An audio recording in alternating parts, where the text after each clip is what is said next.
Hello, I'm Llewellyn King, the host of White House Chronicle. If you live in the United States or anywhere else in the advanced world, if you have any luck at all in life, you have electricity. Life without electricity is ghastly. I had some small experience of it when I was a child in Africa, so that I've had a keen interest in electricity and the people who bring it to us, the technologies that produce it, and how we use it and how it affects and shapes our lives. For example, parts of the Sun Belt would be hardly habitable without electricity to drive air conditioning. It changes a lot, and it increases the productivity and the comfort of the individual beyond anything else except possibly water that is delivered to the house. That is why this program has, over the years, taken a keen interest in electricity, and that is what we're going to do today, when I have a very extraordinary and special guest. She is Paula Gold-Williams, and she is the president and CEO of CPS Energy in San Antonio, Texas. Paula, welcome to the broadcast. Thank you. Thank you so much. Delighted to have you. You must feel quite good going to work in the morning, knowing that the product you sell is of so much value to people. Oh, I'm blessed. I never thought I'd end up in the energy business. Didn't quite understand it, didn't appreciate it, but now I really understand the value of it because, as you said, there are a lot of communities across the world that don't have energy at their fingertips when they want it. Electricity is so important. In South Africa, back in the bad old days of apartheid, somebody said, we've got to electrify the townships. People are burning everything they can burn. They're not getting hot food. They spend all their time looking for something to burn, so they don't get enough sleep, and they're not getting to work on all of those things.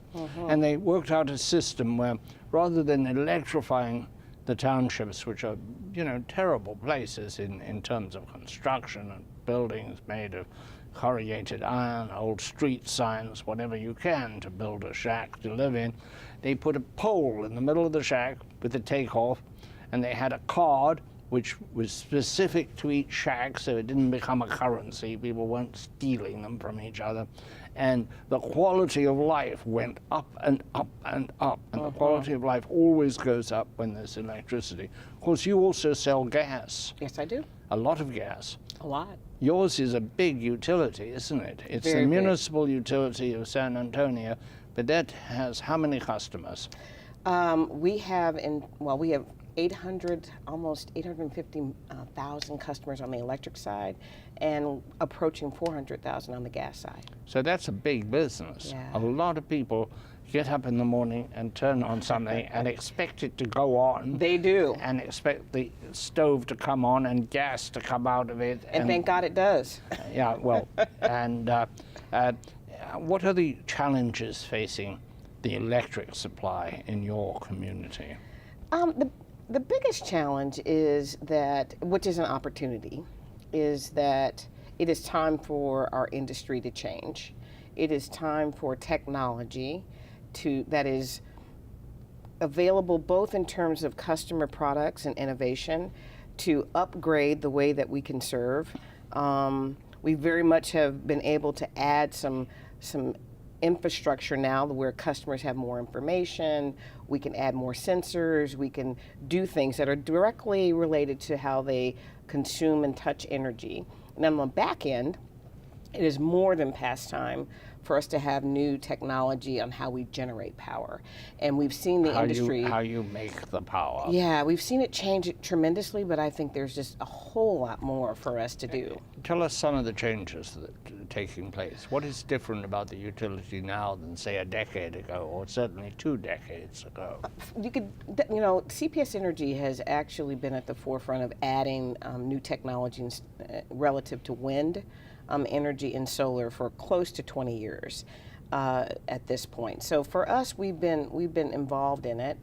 We've also added significant programs in terms of energy efficiency and conservation, and supporting actually distributed generation, people putting solar systems on their homes, and also helping customers who actually can't afford the systems. We actually have programs that where we can actually have it installed and they get credit. So we're doing it, but more is coming. The business, when you say solar, a lot of people think of things on the roof. Yep. More than they think of big central solar lots and lots of collectors. But things on the roof, that's the distributed generation. That's correct. And when you're helping them to put that in, you are to a certain extent giving away your own business. Well, yes and no.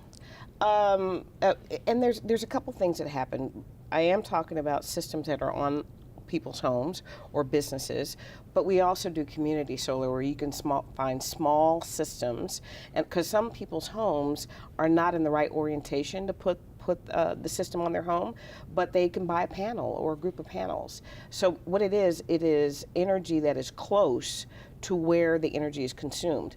Here's what we found out in supporting distributed generation and believe. What's really happened is by supporting distributed generation, we've kind of deferred the need to build large power plants. And now we are taking advantage of looking at new opportunities.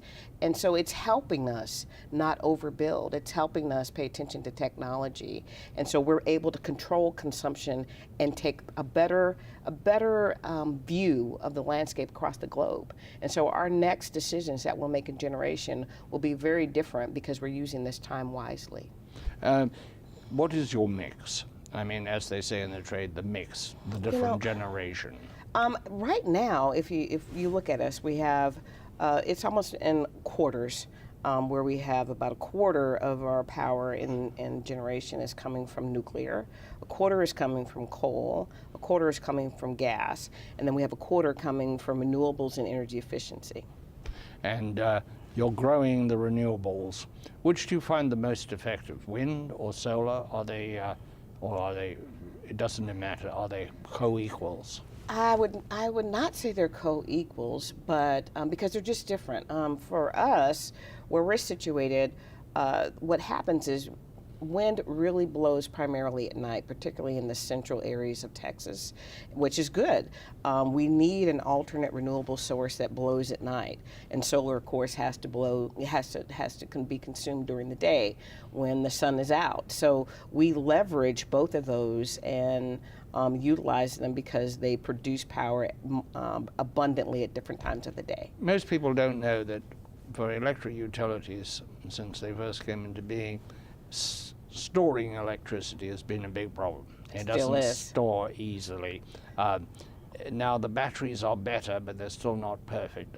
What work are you doing on storage? If you have that wind at night and the sun in the day, and maybe you've got a problem at 4:30 in the afternoon. Oh, absolutely. What do you do?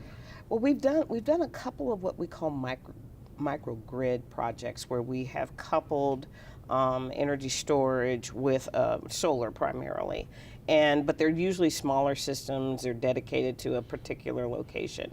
But we also have just kicked off a major project with an organization called Southwest Research Institute.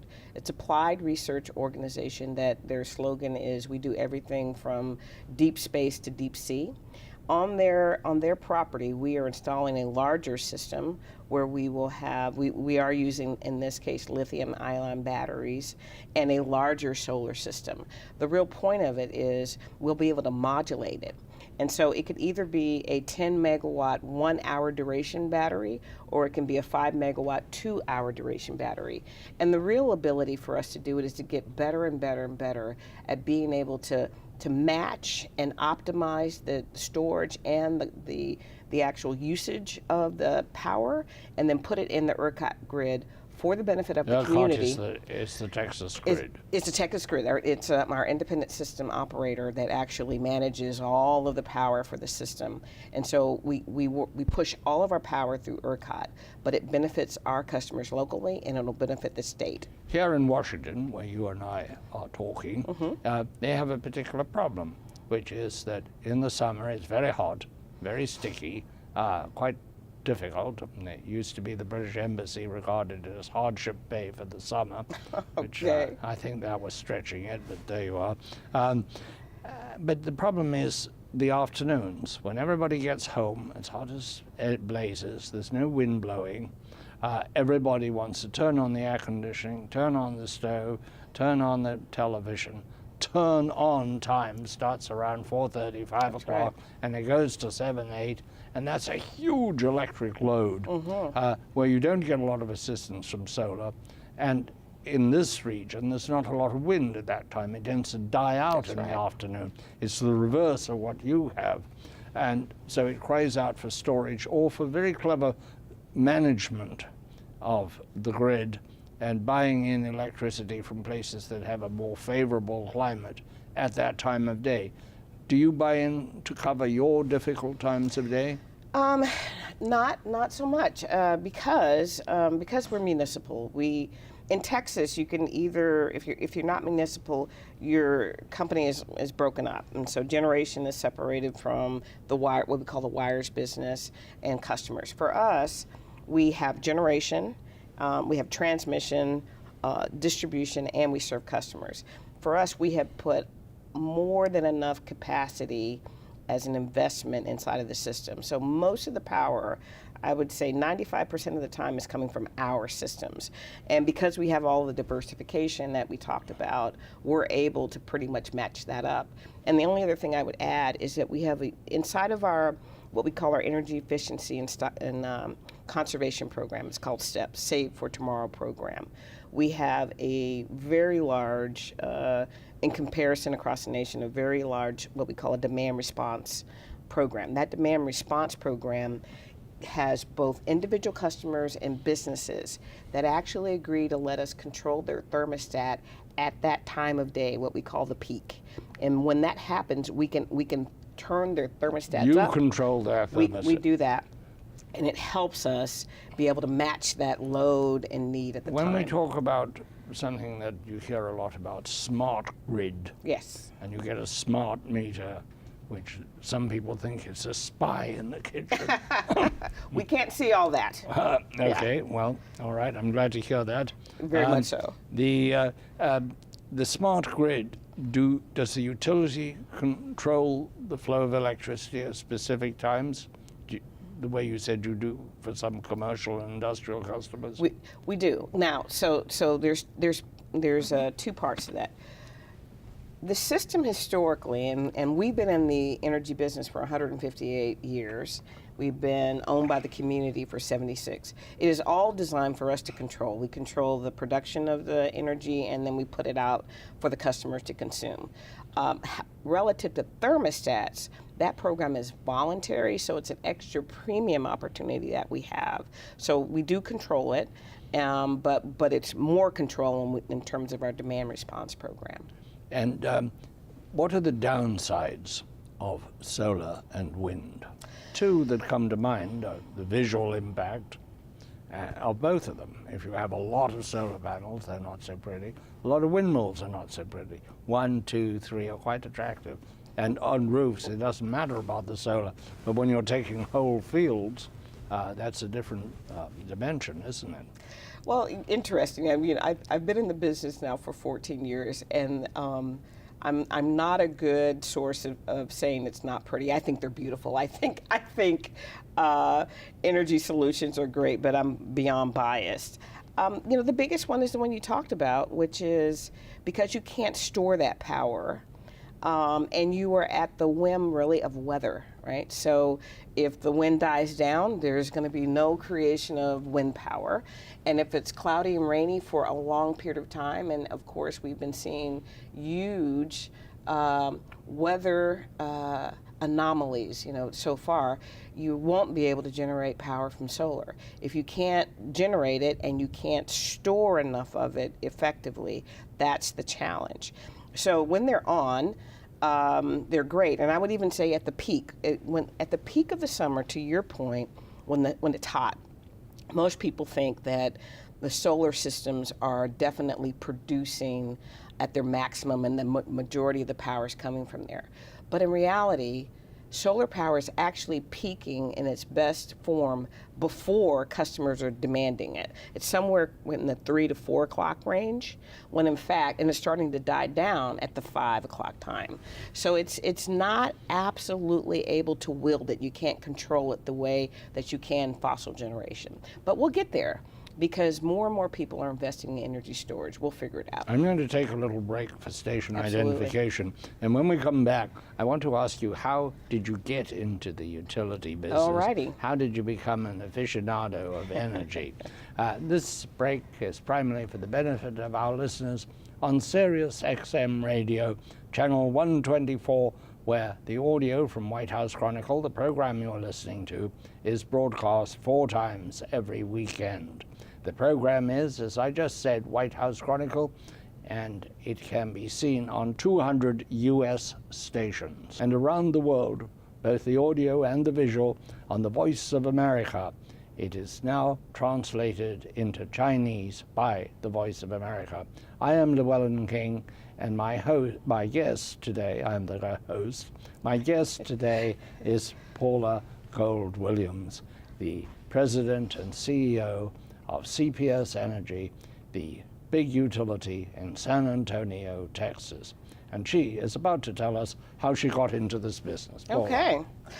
I will try to make it short. I was born in San Antonio, went to school there for my undergrad, worked there in multiple industries. What did you specialize in college? I'm an accountant. I'm a CPA, and love that, and never assumed I would be getting in the energy industry. I did that. I was in the food service business. I was in the theater operations business. I actually was a controller for an entity owned by Norman Lear. Fantastic. Yes, and cable was I spent a lot of time when I was auditor and as a regional office controller for them. I was on my way to Houston, actually. My company at the time was moving to Houston, and I got a phone call from the energy company, and they were in a major shift. They were looking for mid to higher level executives, and they were trying to infuse it into their organization. And that was very different, because inside of the energy industry, the initial approach was you get people out of college or high school if they're going to be in different jobs, and people have long careers. So I was lucky enough to be interviewed by a gentleman by the name of Rick Williamson, a CFO at the time, and Milton B. Lee, who was the CEO, and they interviewed me 4 times. And I had no idea what I was up for, but they did ask me to come on initially to be the controller, something I had done for a very long time.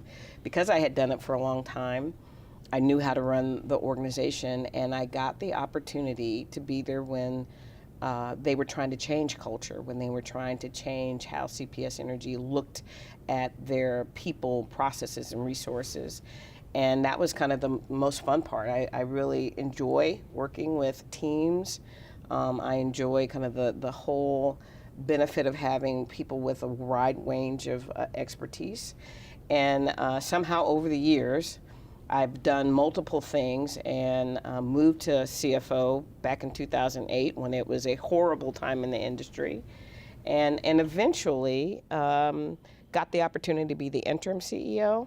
And I call it the telenovela to find a CEO, but I liked it, and the board thought I was doing a good job, and so as of now, I just hit 3 years running the company as a CEO. And how much staff do you have? How big is your staff? Well, our total company is over 3,000 people. So that's a serious management undertaking. Yes. But our people are very motivated. We have a historical love of the community because we're community owned. We have a people first view. We believe that customers are our beacon. The community is, in fact, the place where we have to reinvest not just our time to deliver power, but to be a part of the community, and that we need to put more and more effort in investing in our people, because as we change our technology and our business, our people skills have to change. So I'm fortunate, and in fact, we are still intensely working on how to be better servants, to be better focused on how we can make a difference in people's lives. How does the cost of your electricity compare with other generators in the country? Well, when you compare us to large cities like New York City or California, we're less expensive, of course, because the economics there are very different. Inside of Texas, we basically are able to maintain competitive to either lower rates than most of the other markets like Houston, Dallas. Most of Corpus. us, our only relationship with our utility, apart from using it constantly for everything from getting hot water to being entertained and for watching this show or listening to it, we use electricity. I was wondering, what are the choke points? When do customers come? When do you get face to face with customers? From the customer point of view, it seems to me it's an argument over the bill, or it's when there's been adverse weather and lines are down and people want to know, when is it going to be back on? When am I going to get the electricity back on? Well, I would say that when you're a municipal utility, I come into contact with customers all the time when I go to the grocery store, when I'm at an event, and so they come up and tell me all kinds of things.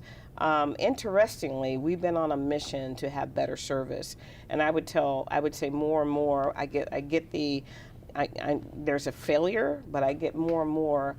Your people have a heart for service, and I actually now have a customer care award from the CEO that I do every time a customer comes and tells us if we've done a good thing.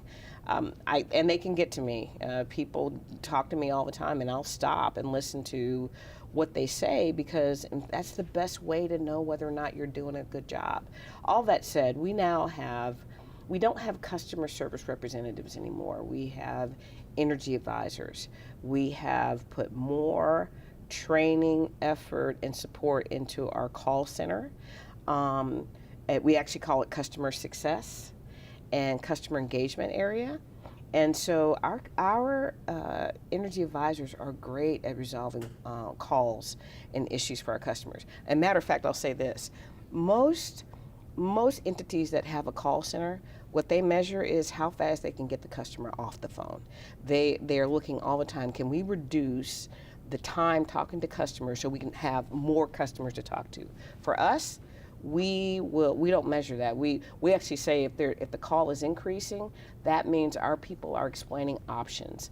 If something went wrong, we figure out what happened. We go through the whole thing. We ask them, are there other programs they might be interested in? So it's a really different view of that relationship. With this social conscience as a utility company, how do you deal with the poorest of the poor? Cut-offs. That ugly thing when people haven't paid their bills. And it's not always, of course, the poorest of the poor. When I lived in Washington once, I was down giving a speech to a group of electric utilities, and I came back to my apartment and I'd been cut off. What happened? And I said to the building manager, I said, but I know the head of the utility. He said, sure you do. You didn't pay your bill, did you? I hadn't. I had slipped. It's a pretty frightening thing, but it's pretty awful for people. Yeah. Do you have special programs to assist? Absolutely. Actually, one of our biggest programs that we have are arranged payments. And what I mean by that is there are people who, here's what happens. All year long, we are providing power. But of course, as you talked, when the summer happens, and we have hot summers and humidity is a high level in San Antonio, of course we have peaks. And that's when it gets very difficult for our customers who might have limitations on their income to be able to handle those bills. When they call us, we talk to them, and we'll actually put them on arrangements that smooth their payments out for them and prevent them from being cut off, and we work with them intensely. So one of our biggest programs is our payment arrangements. We also have what we call affordability discounts. So if someone is income qualified to receive assistance either through the City of San Antonio or Bexar County, which is the biggest county that we serve, There are ways where they can get additional credits on their bill to help them pay that. And we also have another program, residential assistance, energy assistance program, which we go out and raise money all year long and fund the way that a customer can get additional assistance. So we do all we can, because we do know, and particularly in San Antonio, there are customers that need help, and we're there for them. What is going to happen to the individual in the city who is reliant on the utility, say lives in an apartment building, not in a situation where they can generate their own power, and where there's no localized grid? Are you going to be able to continue to provide, or are you going to get a problem with the old grid as opposed to these new microgrids eating up the business of the old grid? And who's going to pay for the old grid, if that makes sense? So interesting, people ask that, and they also say, what about the folks who just say they're going to go off the grid? And for us, what we believe is that we're going to have the full spectrum. We're going to have people who try to go off the grid and may stay off the grid. Even with costs coming down in terms of solar systems and different products that they can put on there, the things they have to worry about is the backup to their backup system, the maintenance, those systems that need to happen. So for them, we would still be able to provide backup power products and services. And then you're right, there are people who will never come off the grid. Some of it because the cost of doing it is prohibitive. Some of it, people are just too busy to have to worry about what their energy is. And what we believe is that we have to service everyone.